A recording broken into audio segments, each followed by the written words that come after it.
Wow, 16 people already in the call. Welcome everyone to PARIMA Dynamic Huddle for today. Thank you so much for taking your time to join this call. As you are joining in, I'm seeing a lot of people with their names on it. If it's possible, could you please click on your name and rename it to your first name and which country you are residing from. See, lots of familiar names. This is amazing. So for those who are dialing in, as you know, or if you have been dialing in previously, you would know the drill. Please click on your name on Zoom, rename it, and put your first name and then your country that you are residing in, so we can all know where you're from.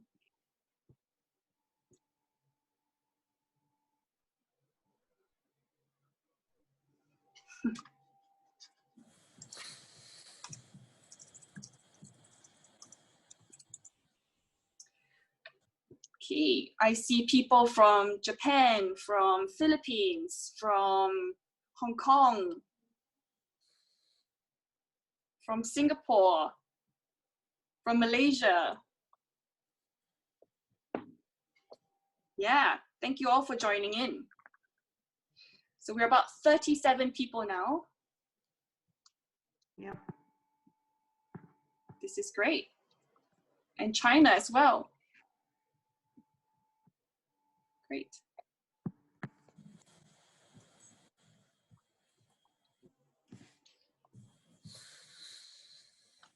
Okay, great.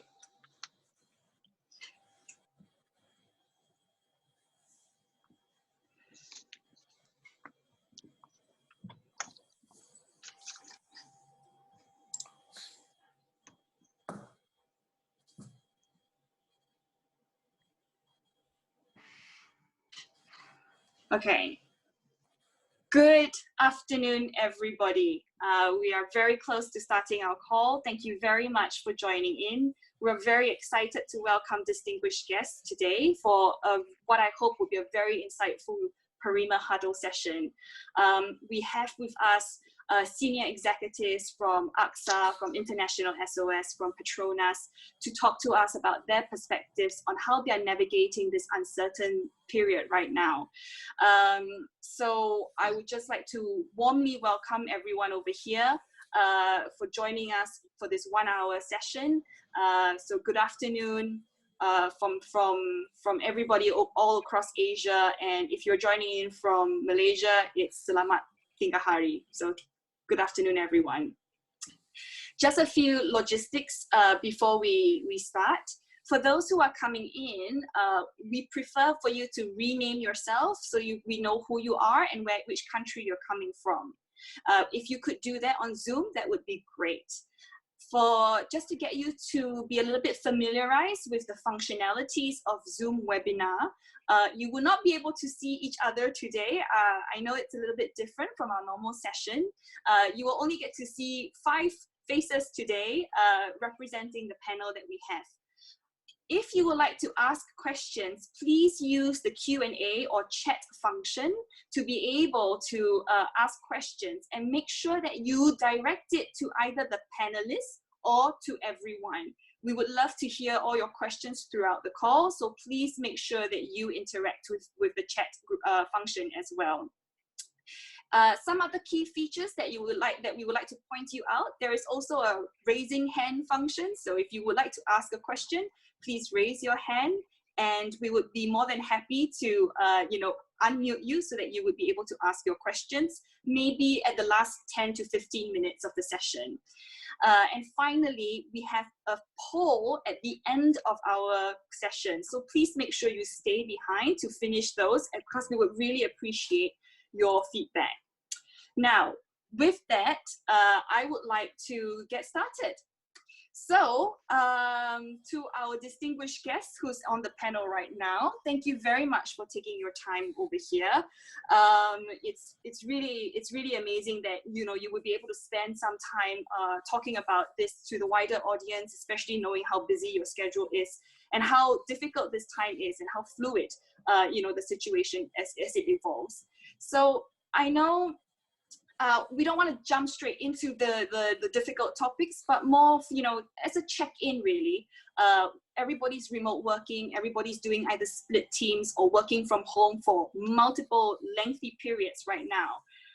This is taking a toll on everyone physically, mentally, emotionally. So I just want to ask everyone to, before I introduce you, could you just think of a word that best summarizes how you are feeling or how you're doing today? Or, yeah? So just think of a word. Got it? Okay, great. So while you mull over your word, I'd like to introduce each person, and let's start off from a very familiar face. So Frank, you know, you are the chairman of PARIMA, you are Chief Risk Officer for International SOS, a very familiar face to the PARIMA scene. How are you doing today? What is your word? My word is challenged. Okay, tell us why, and what does that mean for you? I mean by that, I think that this situation is obviously challenging all of us personally and professionally. And if I go now to the professional part of this, I mean by that I think that as we said when we are promoting the webinar to our members and to our partners, it's about not wasting a good crisis. And I think that this crisis is truly challenging the way risk management should be set up and should be valued within organizations. So I do get challenged, but the challenge is accepted. Great, thank you for that, Frank. And Adila, Chief Risk Officer of PETRONAS, but also PARIMA's board member of Malaysia. So please tell us, what is your one word? Oh, Adila, you're on mute. The one word that I would have is more reflective or reflection. Because, you know, since about 40 days now, we have been working from home, and, you know, you start thinking about, you know, what the new normal would be. Yeah. And whether, you know, what we are accustomed to in, you know, our normal daily lives before will be the same moving forward. So that's where, you know, I tend to reflect a bit. And, you know, it's good time to set, you know, your own personal priorities as well. And I find that the time has been very useful for me. Sounds truly reflective, Adila. Thank you for that. And Gordon, so Chief Executive Officer for AXA Asia, what is your one word? Hey, Stacey, yeah, thanks. My one word would be resilient. You know, I believe in living in the present, but clearly we need to be very tenacious and resilient at this point in time. At AXA, our leaders are leading, I think, based on the Zen principles of clarity, courage, and humanity. And that's not always easy to do in this situation. But you can see the different countries are at different stages. You know, you think we're doing well in China and Hong Kong, you have the second wave. We've not hit the peak in the other countries. But for me, the reason I say it's resilient is because you need to keep going, and you need to use speed over precision, you know, the 80-20 rule, because you cannot get all the details of everything to make the decisions.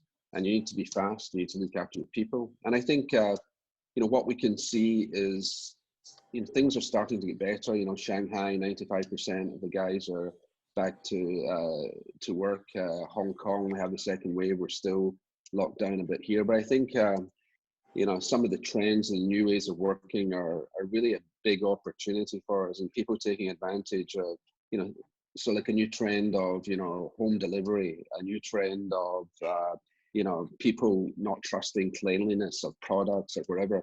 So I was amazed to see in China already, there's a food delivering company where you have an app where you can measure the body temperature of the person delivering your pizza. Wow. So it's amazing. So already people are using the right side of their brain to do things. And of course, everything digital. I mean, we're seeing that in our company, that everything's really spiked. Claims are done through digital much more than they were in the past. And I think people will not go back once they've learned that skill. And it's really the tipping point of, younger people e-learning, older people buying online like they didn't do before. So this, I think it is it will be a new way of working. And I think there's opportunities for all of us in that regard. Well, certainly, I think I really like that opportunity, that is building into that resilience that you have just mentioned, because this flow of creativity and resourcefulness is coming out very strongly during this situation. Yeah, I think so. I'm very happy with the way people have responded, and that strong bias for action, actually not being paralyzed, and not panicking, but pivoting towards that new way of working, I think is crucial. Do you have any, just staying on you, Gordon, do you have any kind of quick observations or comments in terms of the country, or, because you're Asia, so you can see across, in terms of this uncertain trajectory of COVID-19? Yeah, I think, who knows what's going to happen, but I think being very pragmatic is very important. And really, when I speak about clarity, courage, and humanity, it's really about putting people first. So before you can even do anything else, you need to make sure your people are safe. And for me, that's paramount. We start with our employees, by putting VPNs, etc. And when this started, if you recall, this started in Wuhan, and people thought this was the Wuhan disease, not this pandemic it turned out to be. So you had to make serious decisions at a time when you didn't know what was happening. And of course, what's happened has happened. So for me, you take care of the people, and then you take care of your customers. If you don't have the people motivated, you can't take care of your customers. We were fortunate. We gave free health insurance to the workers in Wuhan very quickly, which was kind of like a shared value thing. It was like a black swan event. We did all this, and then we did it with Tencent, and it turned out that Tencent were on their platform for health insurance, and people need health insurance. It wasn't something we intended; it was an unintended outcome. So that was great. And I think the other thing is, we need to look at the people most affected by this. Female issues. Females work 3 times more in unpaid work and than males do. 70% of the health workers are females, people with young kids, etc. But for me, going forward, I don't know what's going to happen, but I think when we look at people, the mind health or the mental health of people is crucial. And I've been speaking about mind health in Asia for a long time, and people actually look at me like I'm soft and I'm fluffy, and what am I talking about? I think now people, one guy from Malaysia yesterday sent me a note just saying, hey, you're right. I get what you were talking about now. So I think COVID has actually been a catalyst in this happening, but also in terms of people, being warmer and doing the right thing. And the most Googled phrase at the moment in the world I've heard is like, how can I help? So that's really uniting the world and bringing the world together. So we don't know exactly what's going to happen, but I think there's a lot of good humanity coming out of this.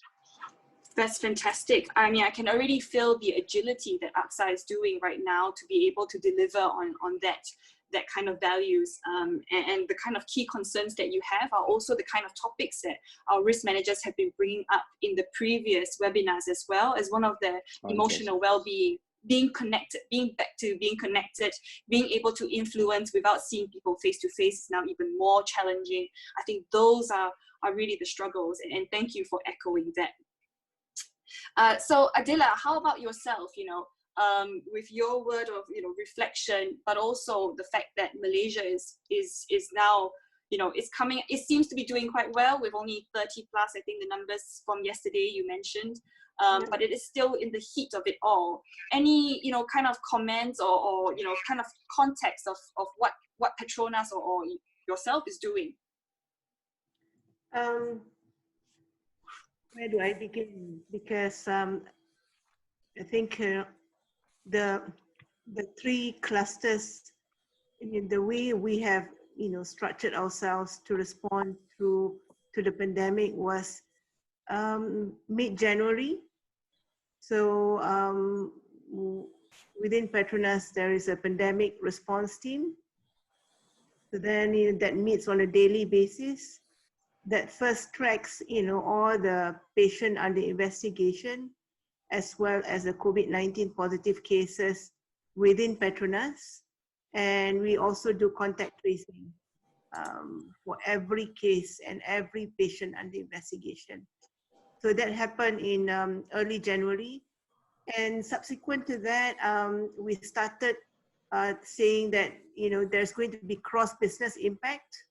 And hence, what happened was that there is a command center, there's a corporate command center that looks at a lot of things, cross-business impact, evacuation, meeting with regulators, getting the approvals, permits to work and all that.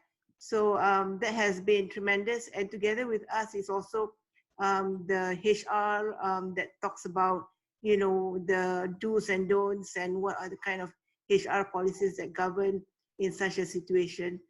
So that that corporate command center has been great. But pursuant to, you have to understand that I think we have a confluence of not just the impact from COVID-19, but also the impact of the significant drop in oil prices. So then, with the significant drop in oil prices, plus so we are facing disruptions from, the demand side as well, particularly on the demand side, and also supply. So hence, what do we do in such a situation? So under the leadership of our president, we have actually established three clusters. One that's really looking at liquidity, our cash flow position across the group. And I can't emphasize the value of having aggregated information at this juncture, because then only we can say what the total impact to the group will be when it comes to, say, counterparty credit exposures. The other group that talks about it is actually another group that calls itself as Fast Forward. So then it now focuses on what's that normal will be, post COVID-19. So there is a group that's already doing that.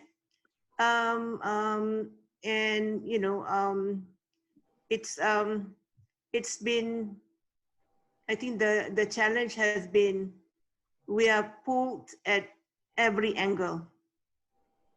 You need to be operational, you need to be a bit more strategic, you need to respond to board queries, so you're just pulled at all angles when it comes to able to answer and able to explain, why the company responded in such a manner. I think we never anticipated. I think if you look at oil prices in early January, it was about $60 to $70. Our average was, still about 60 as of February. And now, if you look at Brent, it's already sub 30. Yeah. Definitely,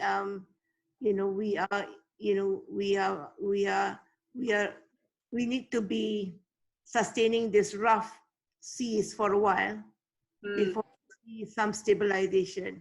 And we think that the COVID-19 drag will continue for the most part in 2021. It's not so much, because, there's a section of, COVID-19 positive cases, but the drag on economy globally, will probably be till 2021. So, yes. Yeah. Yeah, I think, Adila, you talked about a lot of really good points, that I would like to unpack that maybe later. But it sounds like, when Gordon talked about AXA's priorities, he was very clear, the people were the first customers as well. It was, that was what was driving a lot of the strategies that came out, if I was listening to that clearly. What was PETRONAS' priorities? PETRONAS' priorities was mainly our liquidity position. Yeah. only our liquidity position. We've got a what we have is a liquidity band that talks about what's the maximum gearing that we have and how much we can go in terms of in terms of our minimum cash. So just look at it as a liquidity band in that manner. But in times like this, it can't be emphasized enough when it comes to tightening our cash flow management. Yeah. I mean, with the prices, as you have mentioned, I mean, sub 38 right now is, it is definitely a key concern. Requires us to reassess our capex plans and also look at reducing OPEX tremendously. I would imagine a lot of difficult conversations happening right now. So now we go through from the oil and the gas industry to the insurance industry, and now Franck, you are also the Chief Risk Officer for International SOS, who actually does help with medical assistance across the globe. Tell us more about what is International SOS strategy right now? The strategy of International SOS is actually a good combination of what Gordon and Adila just said. I mean, we quickly found out that, first of all, International SOS is very engaged in managing call and security concerns for clients around the world. So we have people in 94 countries. And we have been at the core of it. I mean, as mentioned by Gordon, developing access to health coverage in Wuhan. We had our own clinic in Wuhan, so at the very start of it, we had our own doctors taking care of people. So we started, I would say, the crisis management end of December when it comes to International SOS. What does it change in terms of vision and risk for us? But actually, I would like to go back to what Gordon said about people first. It's people first, obviously, and it's people first because in terms of safety, as you mentioned also, Stacey, at the beginning of the webinar, it's also about the mental health and making sure that people are going to cope with it.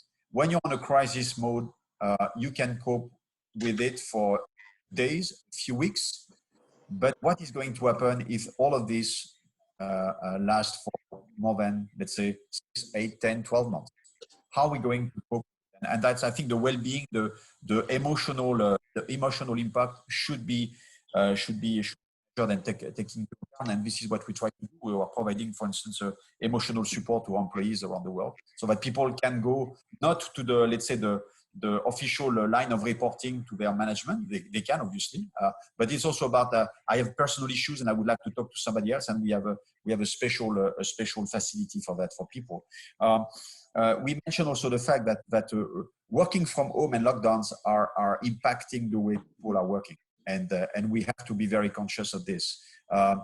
So far, an amazing engagement of employees within International SOS, but how long this lasts? I mean, when you know that there are plenty of different situations around the world with people being maybe in a very crowded places, very small apartments, maybe with their own spouses being working from home as well, young kids. So it's going to be challenging for all of us. And then obviously, as an organization, it's also about, if you want to take care of people and employees, you have also to take care of your activity to make sure that people can keep their job and we can keep the activity. So the liquidity and cash flow point mentioned by Adila is extremely crucial to us.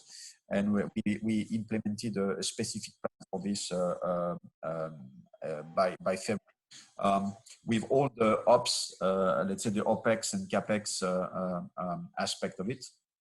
I think that when I answered back your question, Stacey, about saying I'm challenged, I think that the company is challenged. I mean, the way PETRONAS and I guess AXA is challenged as well. But if you look at this kind of black swan type of event, like a pandemic, and the pandemic of that nature, of that I would say magnitude, and if you add to this, let's say, the oil pricing evolution, I mean, I'm pretty sure that for PETRONAS, even if you have a very good and very agile risk management, it was not, I guess it was not being yes, maybe one day it's going to happen, and these two gigantic risks will occur at the same time. So the same applies to International SOS, and we are changing gradually the way we are working in terms of what are the main risks and the things that we would like to tap into to make sure that we continue to be agile.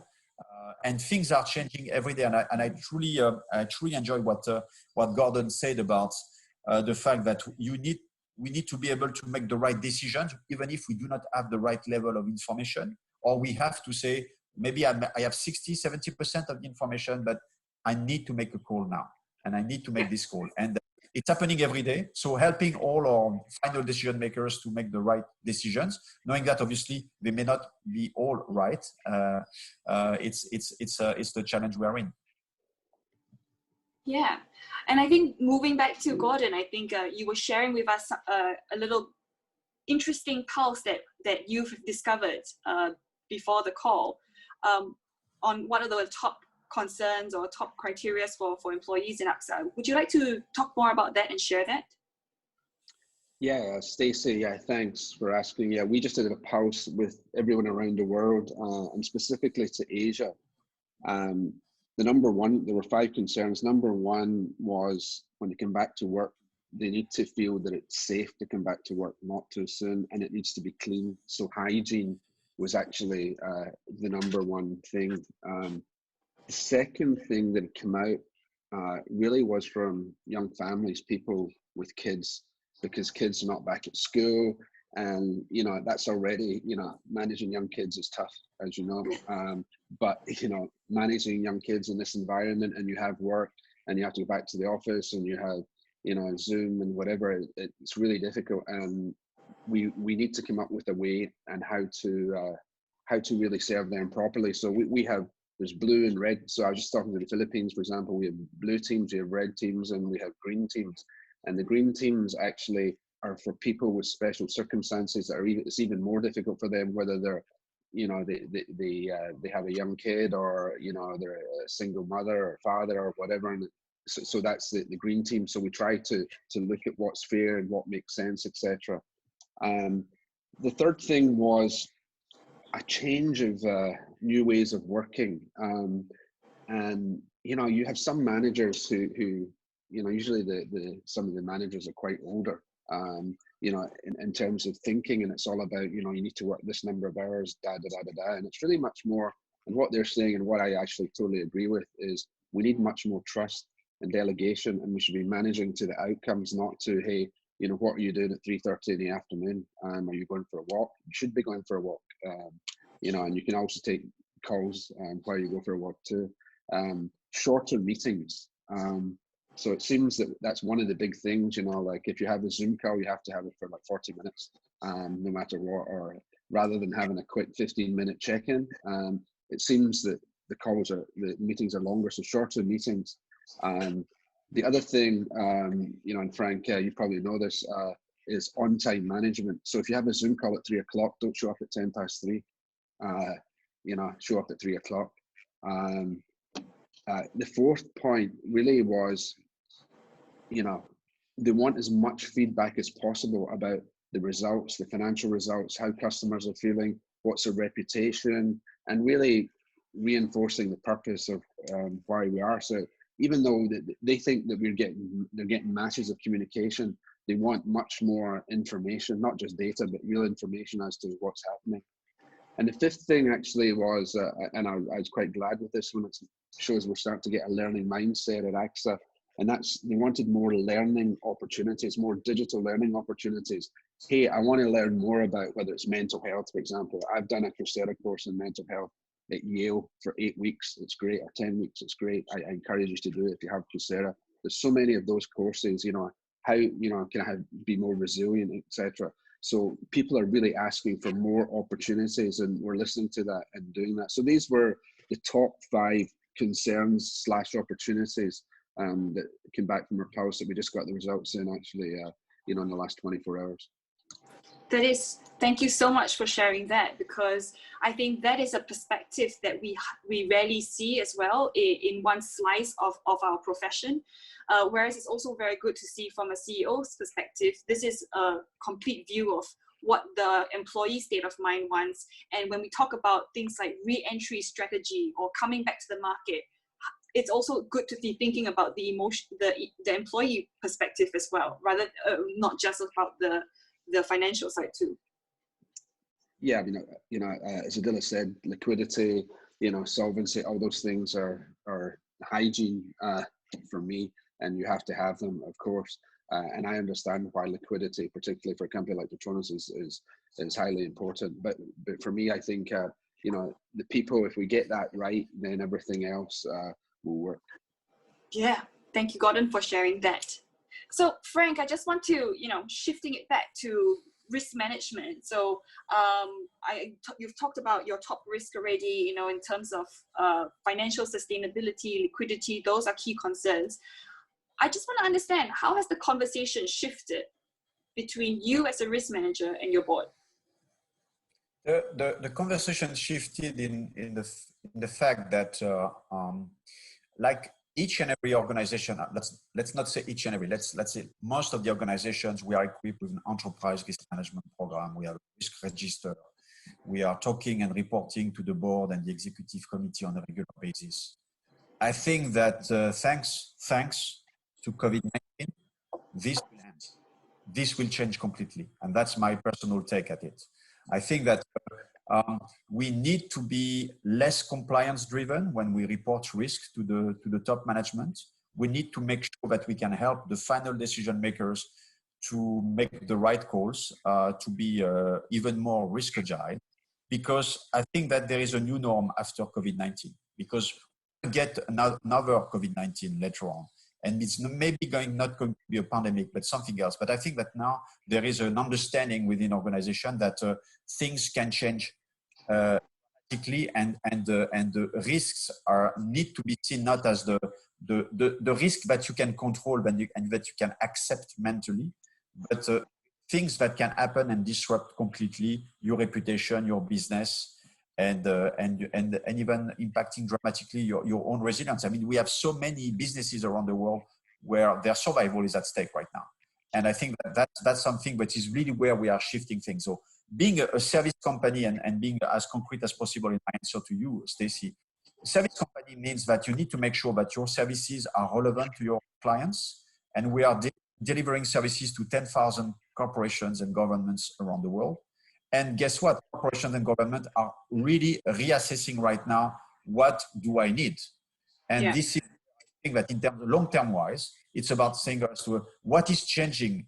How do we have to change the way we are supporting our clients in their needs? And that's I think that we are now in a kind of, I think that was Adila. It's a combination of very short-term, immediate calls and decisions to be made. At the same time, rethinking the strategy of the company, what needs to be changed, how to cope with it. And I think that this, if I am an optimistic person, so I would say this agility needs to be very well taken care of in managing this. Yeah, I completely agree with you, Frank.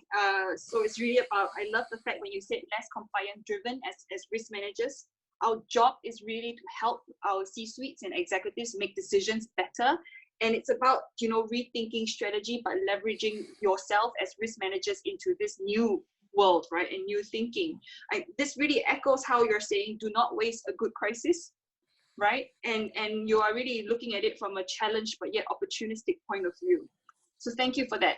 Adila, would you echo Frank's perspective or anything else that you would like to add in terms of what are the key issues that you are dealing with right now beyond, what you've just mentioned, but also about this shifting of conversation between risk managers and the board or your C-suites or your peers, sorry. I think, we just, had a board meeting last week. I think the shift in the conversation was, mainly, where you go to the board on a proposal by proposal basis. Now, the board is asking a little bit more, what would be, can we have more strategy discussions? Well, can we have more portfolio kind of discussions? How good is the current portfolio? How resilient is the portfolio? And we talk about this portfolio for the longest time. And portfolio means a lot of things. And how that dissection of, where our current cash flow generators are, where we're trying to grow, and where the future cash flow generators will be. So that kind of conversation needs to happen more at the board, and that was a specific ask. The other ask, I think it's basically this whole conversation on, our philosophy on commodity price exposures. Do we say that we survive every peak and trough, or do we say that we need to preserve economics? And if the price is actually above our current base assumption, should we start to actually think about managing price exposures? So those are the kind of, I think, key areas that the board is have more portfolio kind of discussions, rather than becoming an approving authority on papers and proposals. So that's what I'm seeing at the moment. The other part that I wanted to mention about what Frank mentioned as organizational agility. I think agility is something that we say ability to adapt, the changing market conditions. So then there's a lot of premium that's associated with agility. But then you come to a big organization, and then suddenly you have pockets of agility. Then you may not have, you can't move everything in an agile manner. So then I think what is food for thought, how we think about our organization structure, because we tend to think about structures as a department. So a department is made up of 10 people. So then you never think about structures as to get just small teams to perform something quickly. Yeah. And how to do so. So then while we have pockets of that in PETRONAS, but then we always inundated before it goes up to, say, my boss, it has to be reviewed by me. So that somewhat curbs agility, because you don't have to go through a formal review. I can just go to the room and say, what's your thoughts surrounding this? So that's, I think, more important. And when we are in this mode of using Microsoft Teams, Yep. PETRONAS does not endorse Zoom, unfortunately, but when we do Microsoft Teams, right? So then you'll find that it's actually without having the video on, you are actually freer to express your thoughts a bit more, compared to physical presence. I find that, very refreshing. I think, of exchange of conversation that, has been more meaningful compared to, I think, if you were to, I mean, it's not that it has not been that, but, it's been more, I think, with using a virtual kind of connection. I think it's been good. Yeah. I think one of the things that is to manage. I kind of agree what Gordon said, because mental stress takes its toll in a different manner, and I'm first to admit that two of my young executives went through a stressful situation where, amidst working from home, he is asking to apply for leave. So can you imagine? So the person needs to be away from work for a while. So then, we are mindful that we don't encroach into his privacy. How we tend to send WhatsApp messages and all that. Yeah. And respect his need to be alone at the moment. And then there was another one that I thought was, we didn't pay enough attention about young executives that are staying alone in KL. So they in KL, and what happened is that their hometown is, you know, somewhere else, staying alone, and they didn't just, you know, you can't be staring at the computer all day long, right? Then what happened is that, you know, there was a particular case that she had requested to go back to her hometown. So we didn't realize that, you know, suddenly, you know, there's just quite a few of young executives that are, you know, staying alone in KL or staying with friends, but not necessarily friends that you are close with. They're just roommates. So, and that takes its toll on somebody. We never, you know, we never thought that that would be the case. So, but one thing good I think about PETRONAS is that there is a platform where, as leaders, we, you know, we actually can go through an app.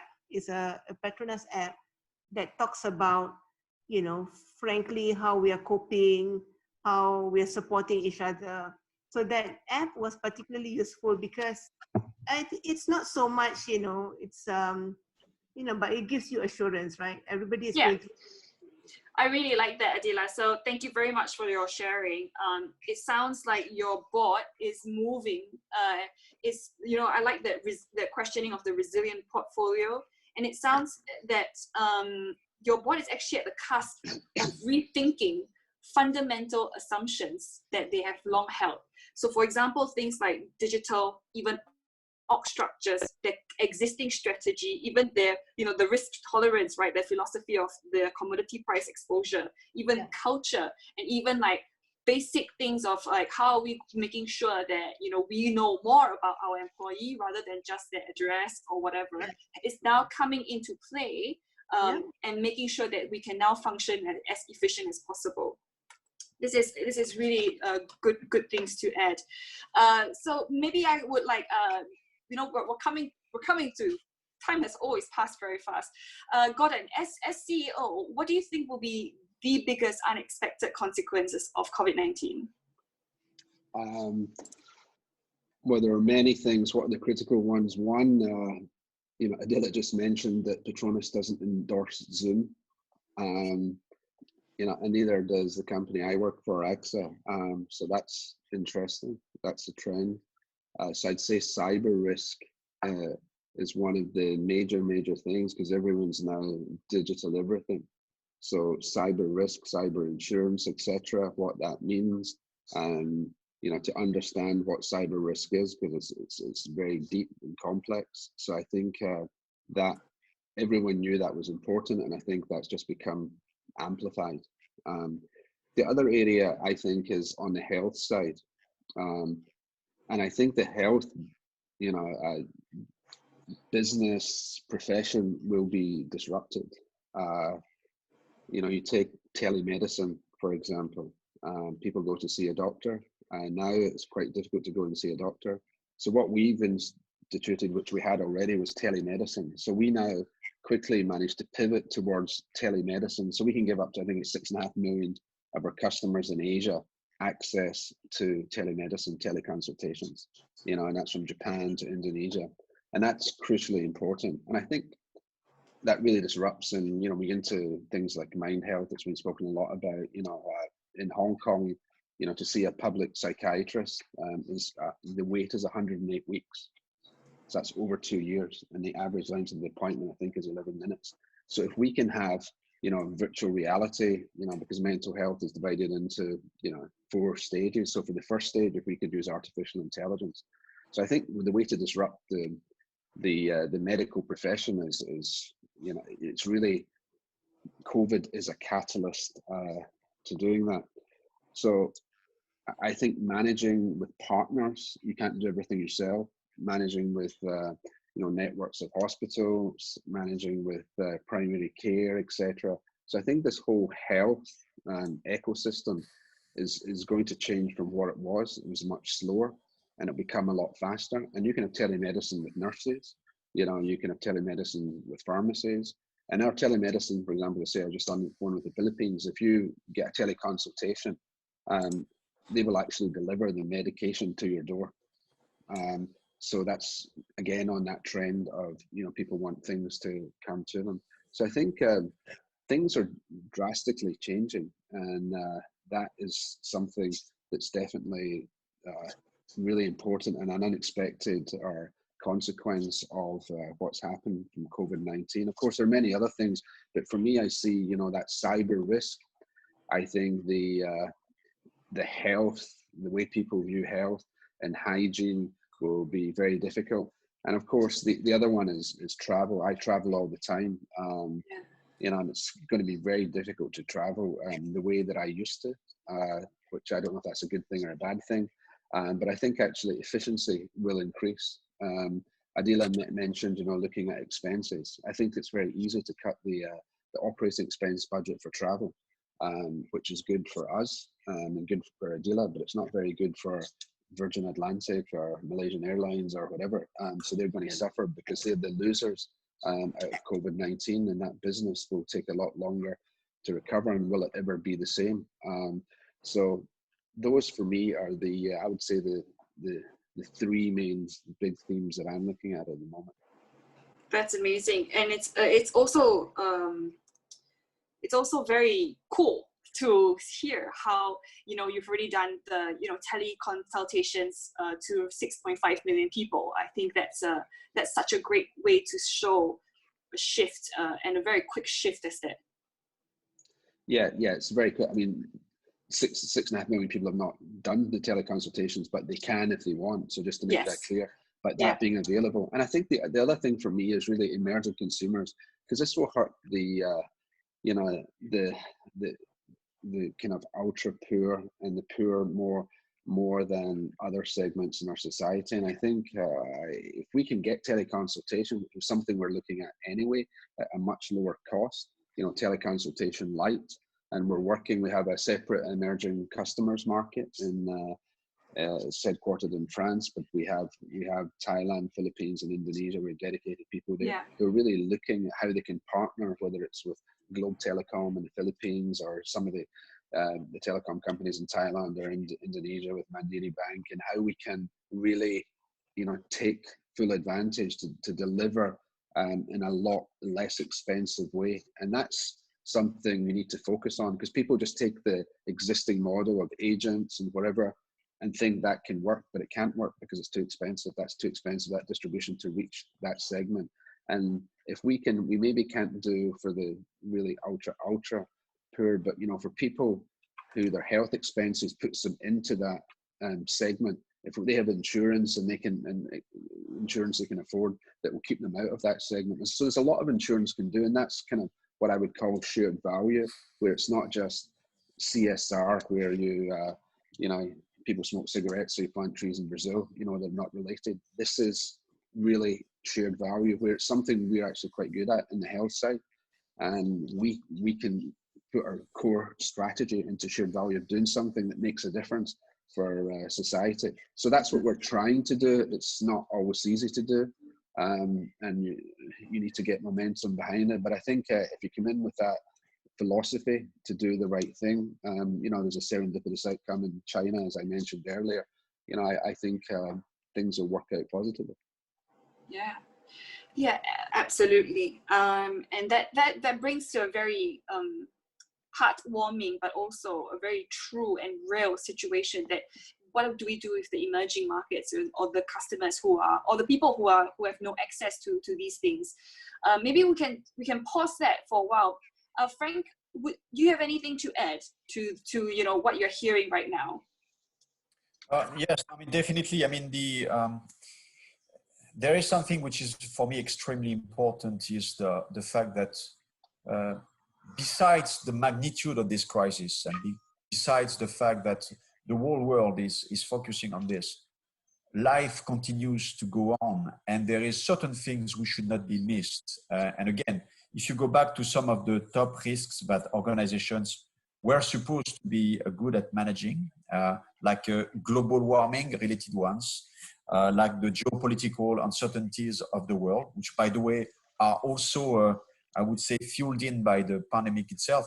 I think that's also the challenge for organizations. It's not just about the pandemic, obviously, even if the pandemic is very important to all of us, but it's about life will continue, and how we're going to cope with it, and how we're going to be able to manage other risks. And again, I think that there is here with pandemics an opportunity with the COVID-19, an ability for the board and executive committee to be better at articulating long-term strategies about long-term risks. We have been too much, but that's life. That's the financial markets, the pressure of listed companies, etc. We have been too much into the very short-term performance, and things needs to change. I mean, again, I'm an optimistic person, so I do believe that we can leverage on this situation to help decision makers to look also at long-term views of things. And so we'll see. And again, if I take again my hat as a risk manager, and having Gordon with us today as a CEO of a prominent insurance company, insurance and risk financing is also very important. And we can see today the social and economic value of insurance to organization. As you can see, the debates in a lot of jurisdictions around the world about how insurance can help corporations and businesses to go through the business interruption and things like that. And I think that it's an opportunity for us as risk manager to continue to highlight the prime importance of risk financing. Risk identification is very important, but the financing of the financial and economic consequences of it is also extremely crucial. So again, the optimistic guy in me is telling me that it's an opportunity to bring, let's say, a clearer added value or a value-added perception regarding the way we are managing our relationship with insurers as well.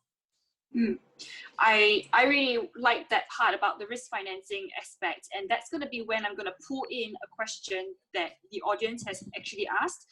Maybe we have been getting a few, so if you want, keep typing your questions in, please, and we will see what we can do to get through them. So I think to Adila, a question from Aida-san from Japan. Aida-san has asked you, facing tightening cash flow, do you expect to increase insurance risk transfer rather than risk retention as your risk financing strategy post-COVID-19? Okay.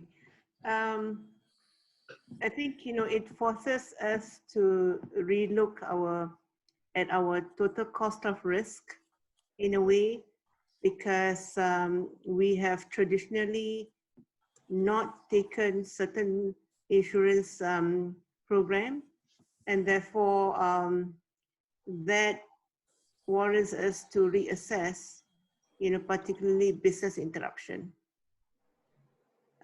because there's a lot of risk retention, particularly on business interruption, and also loss of production income, and that is something that we are currently evaluating to be able to assess whether, what kind of assets, key revenue contributors that we should be looking at. So in a sense, it's not really saying that we'll do more risk transfer, but it's really looking at different, risk profile and whether we are adequately covered on all fronts.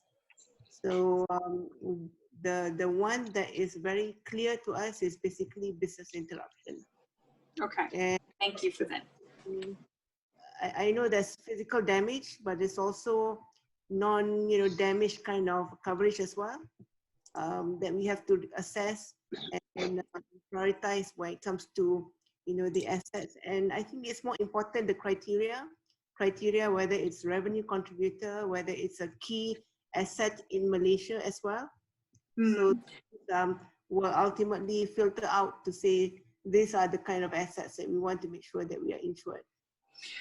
Thanks, Adila. So now moving from a very tactical response and onto a little bit more higher level and wider community level. Another question that comes out is also, maybe to Gordon, I will ask this. How has your organization been able to support the wider community during this period? Yeah, thanks, Stacey. Well, I think first of all, I mentioned earlier, we gave free coverage to the health workers initially in Wuhan, and we did this in Hong Kong, and that was greatly appreciated. We have leveraged our health, our signature network of doctors and pharmacists and nurses, etc., to do the telemedicine. We have, for the employers that we insure for employee benefits, we do webinars and sessions with some of our doctors, particularly Dr. Chu. There's a session called Ask Dr. Chu, where all the employees can ask him questions and he gives them answers and whatever. In fact, he was just on Hong Kong TV this Saturday, which went very well. In terms of, so I believe in shared value of really putting the social issue at the core of the strategy, but of course, philanthropy and CSR is very important. So we have donated to the 101 Fund, and they really focus on the intensive care units of over 60 countries around the world. And there's 100 intensive care units in Asia that have benefited from that.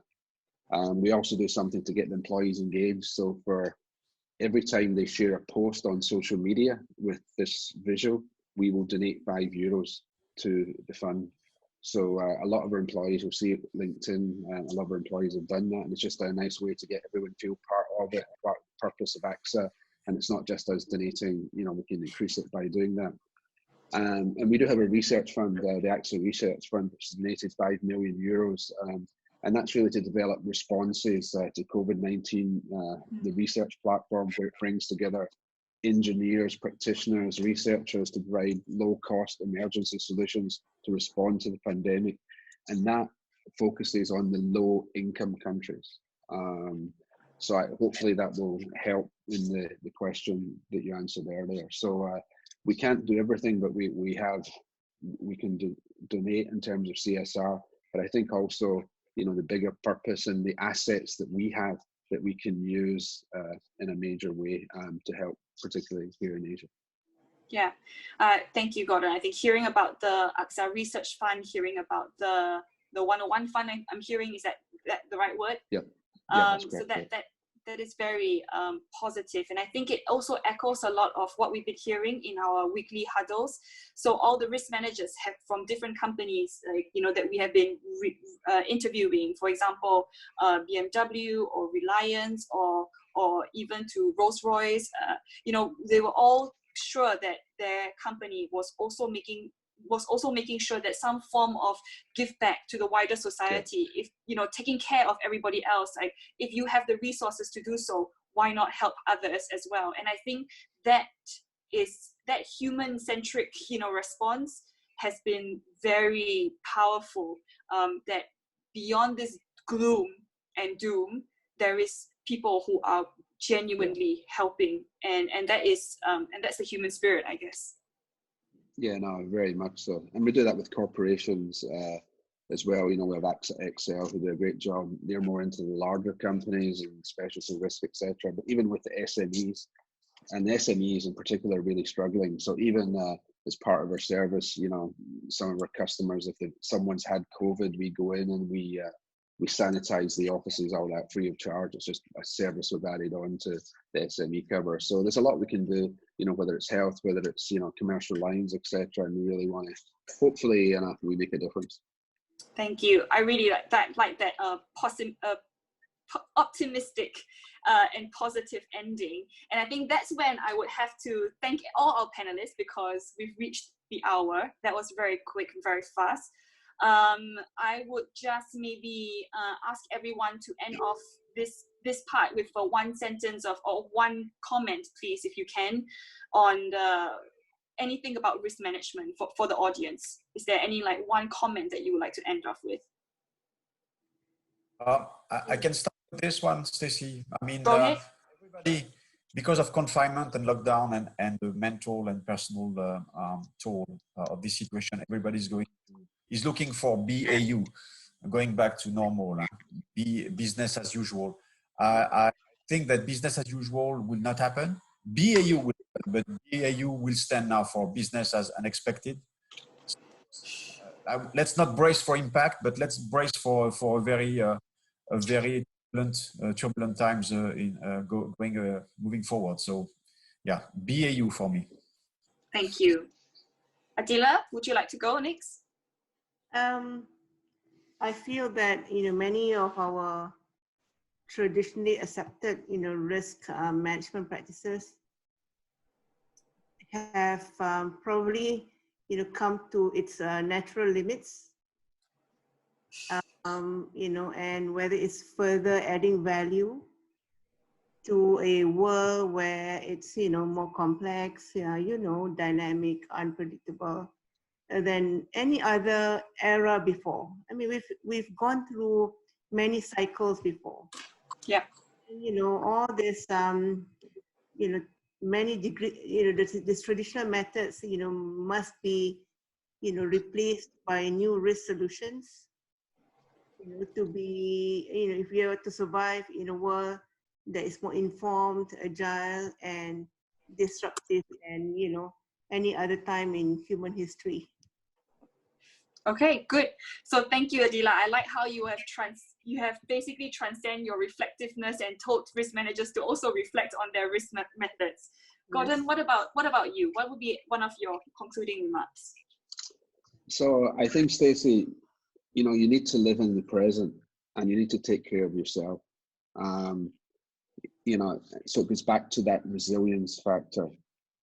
Better days are coming in the future, but don't just wait for that to happen. I mean, you can prepare for a return, but you need to make sure you maximize today, because if you're just waiting, you're waiting for the rest of your life. People are always waiting for something.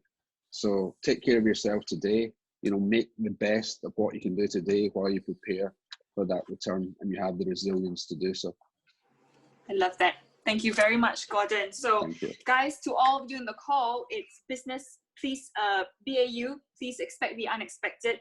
Please rethink and reflect on your risk methods and live in the present. Take care of yourself so that you can maximize today the most. So thank you everyone for that. I'd just like to, before we leave, there is a poll coming up. So our friendly Sam will shoot the poll out and you will find it in your pop-up. So if you could please do the survey while I chat, that would be great. As you know, PARIMA is part of, this is a weekly kind of huddle, and we do expect a lot more of these series to happen. We talked a lot about mental health. That is going to be a topic that's going to be one of the Monday sessions in the next 2-3 weeks. So please look out for that. Beyond just webinars, PARIMA is also making sure that, like what AXA employees have asked, which is on the learning mindset and digital learning, PARIMA is also going to launch a lot more educational workshops.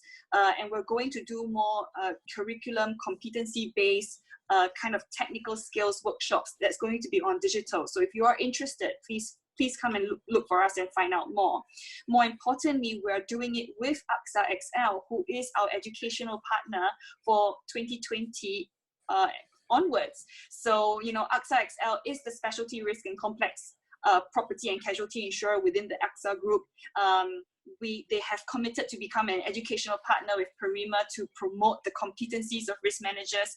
So, today is really just a teaser and the first kind of session that we want to be introducing this. But moving forward, we will have a lot more deep dives and a lot more related training and technical and people related trainings moving forward. So please, stay tuned, because we will be coming to you with a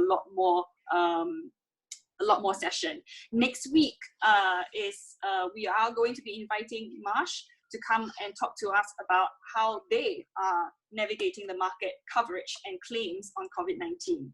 So with that, I thank everyone for your time. I'm sorry we're 2 minutes ahead, and hope you found today's session insightful. I also thank our lovely panels for your time. Please, thank you very much for your insights and your preparation and coming on to this. I wish everybody to stay safe and stay healthy and maximize today. All right. Thank you. Thank you. Bye. Bye. Bye, everybody.